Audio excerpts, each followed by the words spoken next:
पप्पू यादव को जिताना इसलिए जरूरी है कि ब्लॉक से लेकर जिला तक भ्रष्टाचार मिटाना, डॉक्टर जितना लूट रहा है उस पर अंकुश लगवाना, गरीब गुरबा के बेटी का शादी करवाना, इसीलिए पप्पू यादव की इस बिहार में और इस पूर्णिया में आवश्यकता है। दलाल नेता नहीं है ये अफसर की दलाली नहीं करता है। आने वाले समय में मुख्यमंत्री के वो दावेदार हैं। एक पप्पू यादव पूरा बिहार को बदल सकते हैं। बिल्कुल बदल देंगे। अभी आप देख लीजिए ना पूर्णिया में क्या हाल है। डिलीवरी पेशेंट का वार्ड किधर बता दीजिए, हम अनारी है।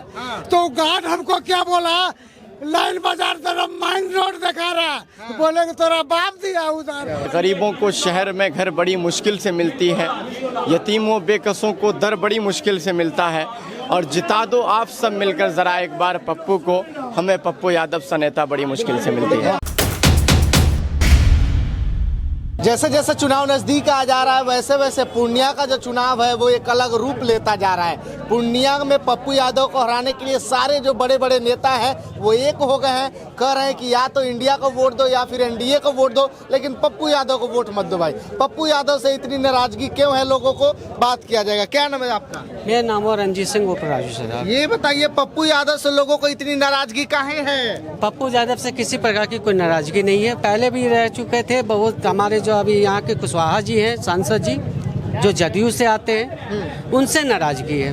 पप्पू यादव से नाराजगी नहीं? जी नहीं, किसी प्रकार की कोई नाराजगी नहीं। तेजस्वी जी कह रहे हैं कि पप्पू यादव को मत दीजिए, भले मोदी को दे दीजिए। तेजस्वी जी का अपना कोई रूपरेखा है तो वो अपना प्रस्तुत कर रहे हैं। जनता की तो अपने मन की बात है, वो तो मन की बात अपने बस वोटिंग के दिन करेंगे। अच्छा, लोग पप्पू यादव को वोट काहे दे, किस काम पे उनको वोट दे, ये बताइए। जी हाँ, ये सवाल आपने बहुत अच्छा किया था, इसका जवाब मैं देता हूँ एक विस्तृत रूप में। ठीक है, सबसे पहले हम बताते हैं, जब हमारे चीफ मिनिस्टर नीतीश जी थे उस समय पटना में बिहार का सबसे बड़ा बाढ़ आया था, जो सभी जनता जानते हैं। उस समय उन्होंने घर में डूब के रहा और किसी भी जनता का सेवा नहीं किया था। और ऐसे ही बहुत ही कुछ है, कोरोना काल है और बहुत नोटबंदी के भी समय आया, तरह तरह का ऐसा समस्या आते रहा, लेकिन पप्पू जी ने कभी ऐसा मुंह नहीं मोड़ा। सभी के साथ सबका विकास किया तो पप्पू जी ने किया, तो इसी काम पे उनको वोट किया जाना चाहिए। जी। अच्छा, बाकी सब नेता है चुनाव के समय उभर के दिखाई दे, 5 साल दिखाई नहीं देते। हम उतना नहीं जानते। मेरा नाम पप्पू जैन हुआ। अच्छा, सुन लीजिए, पप्पू यादव को जिताना इसलिए जरूरी है कि ब्लॉक से लेकर जिला तक भ्रष्टाचार मिटाना, डॉक्टर जितना लूट रहा है उस पर अंकुश लगवाना, गरीब गुरबा के बेटी का शादी करवाना, इसीलिए पप्पू यादव की इस बिहार में और इस पूर्णिया में आवश्यकता है। इसलिए हम लोग इतने नेक इंसान को एक टिकट काहे नहीं दे पाया कोई? इसलिए टिकट नहीं दिया गया क्योंकि ये दलाल नेता नहीं है, ये अफसर की दलाली नहीं करता है। बोलते हैं तो मुंह पर बोलते हैं ना, इसलिए अफसर से गरीब लोगों का काम करवाते हैं। आज चले जाइए ब्लॉक में, इंदिरा आवास में कितना पैसा है, वृद्धा पेंशन में कितना पैसा है, थाना में चले जाइए, बेगर आप वाजिब पर हैं फिर भी थाना में आपको पैसा देके ही आपका FIR होगा। इसलिए पप्पू यादव की आवश्यकता है। इसके लिए पप्पू यादव सब दिन खड़ा उतरे हैं पप्पू यादव, इसलिए पप्पू यादव को अपना कीमती वोट दीजिए। अच्छा, तेजस्वी जी को क्या प्रॉब्लम हो गया है पप्पू यादव जी से? इसलिए अस्तित्व की लड़ाई चल रही है। नहीं, भ्रष्टाचार के खिलाफ में पप्पू यादव रहेगा, इसलिए सारे जितने बड़े बड़े नेता हैं पप्पू यादव के खिलाफ में है। यह आगे बढ़ जाएगा तो तेजस्वी का तो राजनीति खत्म हो जाएगा, इसलिए वह ऐसा गेम खेल रहा है। वह खुद कह रहा है बीजेपी को वोट दे दीजिए, वोट कर दीजिए, समझे। वो तो अपना पूरे बिहार से चलाइए गया, पूरे बिहार में उसका कुछ नहीं रहा। हमको लगता है राजद का खाता भी नहीं खुलेगा, समझे। लालू और तेजस्वी का खाता नहीं खुलेगा। सीमांचल के इज्जत की भी सवाल है पप्पू यादव को। कैसे इस पार का यादव नेता नहीं बने और उस पार का यादव नेता बन जाए। अच्छा सर, एक जरूरी सवाल है, बीमा भारती जेडीयू से बगावत करके आरजेडी में आई और वही आरजेडी वाले उनको इज्जत नहीं दे रहा, वो कहाँ जाएंगी? बीमा भारती के साथ भी उसी तरह धोखा हुआ जैसे पप्पू यादव के साथ गद्दारी की गई। पप्पू यादव तेजस्वी यादव के लिए तेजस्वी यादव पप्पू यादव को अपने लिए थ्रेट समझ रहे हैं, जिसके वजह से पप्पू यादव को खड़ा होने नहीं देना चाहते हैं। और पूर्णिया की जनता ने बिल्कुल ठान लिया है, पप्पू यादव को पूर्णिया की जनता ने अपनी तरफ से माला पहना दिया है। यहाँ जाति धर्म का दीवार सारा ढह गया है। अब सिर्फ पूर्णिया की बात है। एक पप्पू यादव को हराने के मोदी तक को यहाँ पे उतार दिया गया।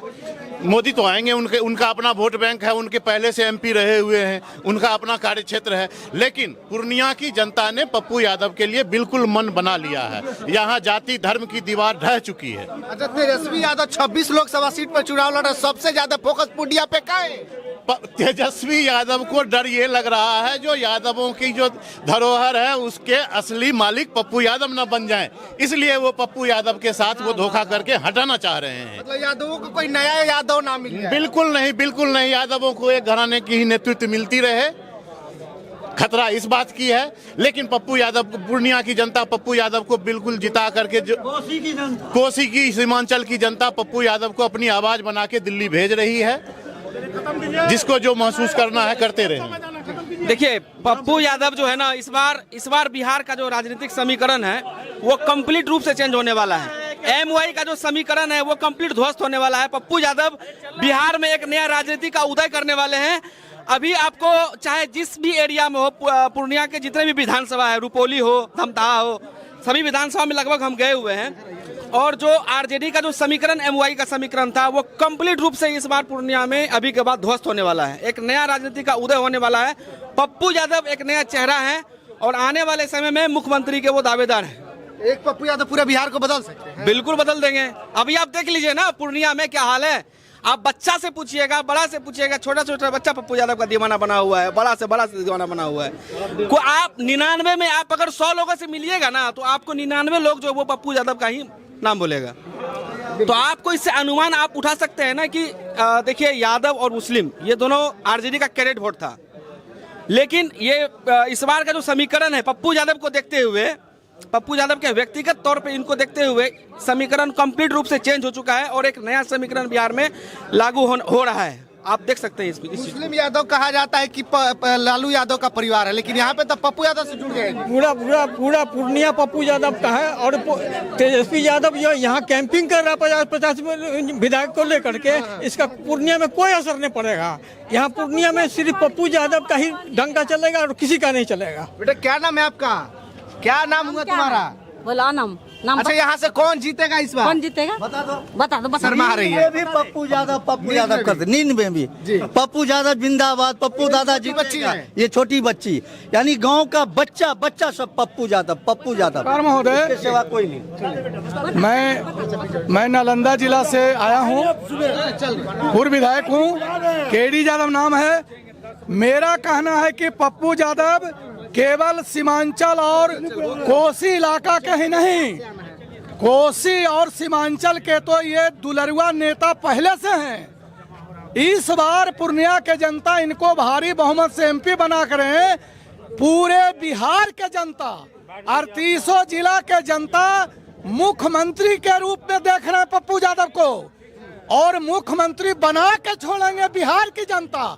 जैसे पूर्णिया के जनता अडिग हैं कि हर हाल में हम पप्पू यादव को ही चुनेंगे, उसी तरह से पूरे बिहार के जनता, बिहार के भविष्य, ताकि बिहार से भ्रष्टाचार कम हो, बिहार में बढ़िया इलाज हो, बिहार में रोजगार मिले, बिहार में ये भ्रष्टाचार कम हो, इसको दूर करने वाले एकमात्र नेता हैं।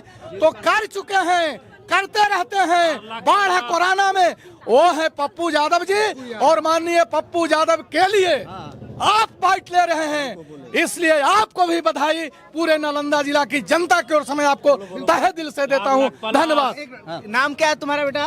क्या नाम है आपका? बोलो। अच्छा, कौन यहाँ से जीतेगा? कौन जीतेगा? देखिए, छोटे बच्चों को भी पता है यहाँ से कौन जीत रहा है। हमारा घर लालगंज मरंगा थाना पूर्णिया कौन जीत रहा है यहाँ से? पप्पू यादव इस बार निकलना है। परसों हमारा बेटी का डिलीवरी केस लेके गए, घाट को बोले हॉस्पिटल में कि डिलीवरी पेशेंट का वार्ड किधर बता दीजिए, हम आ रही है। तो घाट हमको क्या बोला, लाइन बाजार तरफ माइन रोड दिखा रहा है। बोले कि तेरा बाप दिया उधर, जो है कि क्लिनिक दिया इसका लालगढ़ घर से। इस बार है कि यहाँ पे कुछ और युवा है, उन लोगों से बात की। क्या नाम है सर आपका? अबरार दानिश शायर हूँ मैं। जी बिल्कुल। ये बताइए, यहाँ पे पप्पू यादव क्या इतनी आसानी से जीत पाएंगे जैसा यहाँ पे माहौल दिख रहा है? जीत पाएंगे वाली कोई बात ही नहीं है। क्योंकि मोदी तक को उतार दिया गया भाई साहब। मैं एक शेर कहूँगा कि जुगनुओं तुमको एक नए चांद उगाने होंगे, जुगनुओं तुमको एक नए चांद उगाने होंगे, इससे पहले कि अंधेरों की हुकूमत हो जाए। पूर्णिया वाले समझ चुके हैं, जीतेंगे नहीं बल्कि आज हम किशनगंज से अपने पूरी टीम के साथ यहाँ खड़े, एक शायर खड़ा है, अलीगढ़ से आए हुए तमाम छात्र खड़ा है, ये पप्पू यादव की मोहब्बत के लिए। और पप्पू यादव बड़ी मातों से जीत रहे हैं, बड़ी वोटों से जीत रहे हैं। और ये देखने को मिला है कि आने वाले वक्त में पप्पू यादव एक नई तारीख लिखेंगे और दुनिया ये समझती है, एक शेर है कि मैं इसीलिए ज़िंदा हूँ कि मैं बोल रहा हूँ, दुनिया किसी गूंगे की कहानी नहीं लिखती है। अब एक शायर अगर खड़ा है तो अपनी शायराना अंदाज में बात कहेगा। और मैं 4 मिसरे सर के साथ हम लोग परसों बैठे हुए थे, एक लंबी मीटिंग रही रात के 3 बजे से लेकर के 5 बजे तक, बहुत सारी बातें हुई। और जिस आदमी को मैं कभी टेलीविज़न पे देखा करता था, पहले इतनी क्या कहते हैं कि कुछ मुलाकातें रही हैं, लेकिन इतनी लंबी मुलाकात परसों जिससे पहले नहीं रही है। तो पप्पू यादव कहीं ना कहीं हमारे लिए एक विश्वास का नाम पप्पू यादव है और इसलिए हम पप्पू यादव के साथ खड़े हैं। मैं पूर्णिया के जनता के लिए कहूँगा कि गरीबों को शहर में घर बड़ी मुश्किल से मिलती है, यतीमों बेकसों को दर बड़ी मुश्किल से मिलता है, और जिता दो आप सब मिलकर ज़रा एक बार पप्पू को, हमें पप्पू यादव सा नेता बड़ी मुश्किल से मिलती है। आज जो है कि पप्पू यादव का रोड शो है, रोड शो को लेकर के तमाम तैयारियां शुरू कर दी। चलिए अब चलते हैं, उनके रोड शो में शामिल होते हैं, वो यहाँ की वीडियो आपको दिखाते हैं। बाकी आप लोग क्या सोचते हैं, प्रतिक्रिया वीडियो को कमेंट बॉक्स में दीजिएगा, शेयर कीजिएगा। बहुत बहुत धन्यवाद।